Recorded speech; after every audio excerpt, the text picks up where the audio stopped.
பெங்களூரில் ஆர்சிபி அணியின் வெற்றி கொண்டாட்டத்தின் போது 11 பேர் உயிரிழந்த விவகாரத்தில் அந்த அணி நிர்வாகி உட்பட 4 பேர் கைது செய்யப்பட்டுள்ளனர்.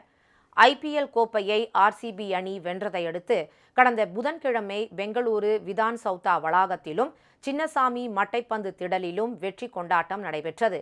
அப்போது ஏற்பட்ட கூட்ட நெரிசலில் சிக்கி தமிழகத்தின் உடுமலைப்பேட்டையை சேர்ந்த இளம்பெண் காமாட்சி உட்பட 11 பேர் பரிதாபமாக உயிரிழந்தனர். இது தொடர்பாக ஆர்சிபி அணி, கர்நாடக மாநில மட்டைப்பந்து சங்கம் மற்றும் வெற்றி விழா ஏற்பாடுகளை செய்த டிஎன்ஏ நிறுவனம் மீது வழக்கு பதிவு செய்யப்பட்டுள்ளது. இந்த நிலையில் 11 பேர் உயிரிழந்த விவகாரத்தில் ஆர்சிபி அணியின் நிர்வாகி யான நிக்கில் சோசலே கைது செய்யப்பட்டுள்ளார்.